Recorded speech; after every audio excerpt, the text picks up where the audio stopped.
Summer has come to a close, unfortunately, and in an attempt to cherish the great memories made from the past couple of months so that we can go into the new year of labor with a positive attitude, today it's time to go over the best and worst movies of summer 2019.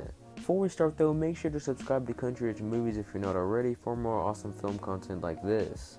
Without further ado, let's get started. The final installment in the Fox X-Men franchise, Dark Phoenix, was also perhaps its most disappointing.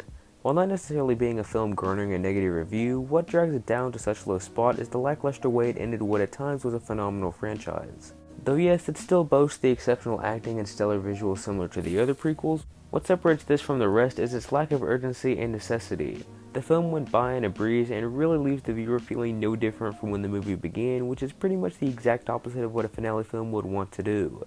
Overall, Dark Phoenix was a completely fine film, but when comparing what it needed to do to what it ultimately accomplished, it earns its spot as the third worst of the summer. On the other end of the spectrum, we have what was the best superhero film of the summer, Spider-Man Far From Home. To put it simply, the third MCU installment this year did everything that Dark Phoenix did wrong.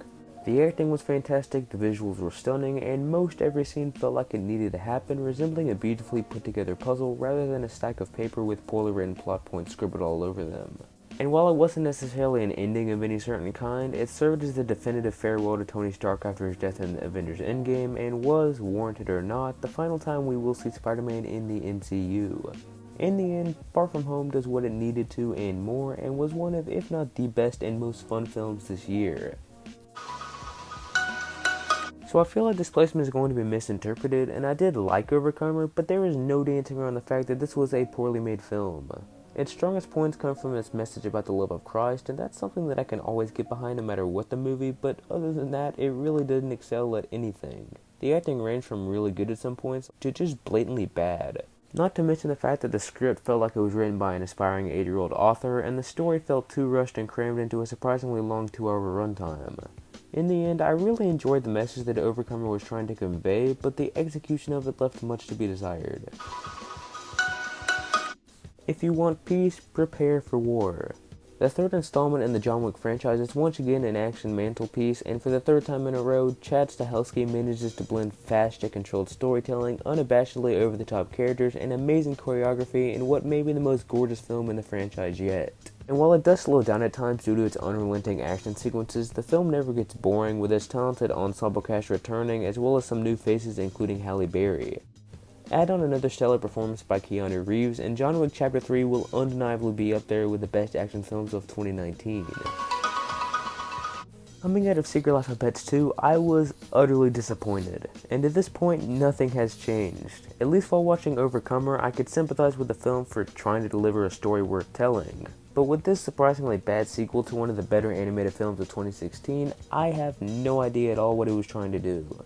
The story is unnecessarily jumbled up, being separated into 3 equally boring plotlines which all eventually came together in a lackluster at best final action sequence. The characters are lifeless, the jokes almost never land, and you're left with an annoying film that feels so ultra geared towards children that anyone over the age of 12 is forced to sludge through its surprisingly short 86-minute runtime.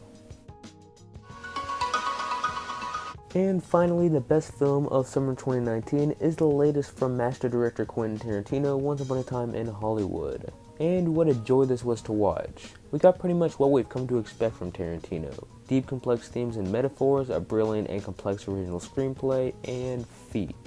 All foot fetishes aside, Quentin Tarantino does such a stellar job at submersing the viewer in the little things that would be crazy for any other director to try and take a shot at. The cinematography was beautiful, the action sequences, albeit few and far in between, were hilariously yet stunningly choreographed. He once again manages to twist history in a way that doesn't disrespect its original story, and instead draws the audience into a perfect and alternate fantasy.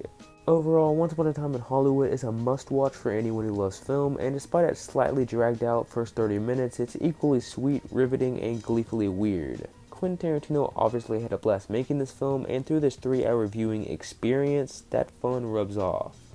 Anyway, thanks so much for watching. If you want to see more awesome movie related content, click either of the boxes on the right, and if you want to subscribe for more awesome movie related content, then click the channel icon on the left. Thanks so much for watching. Always remember to keep guide number 1. Have a great day, and I'll see you next time.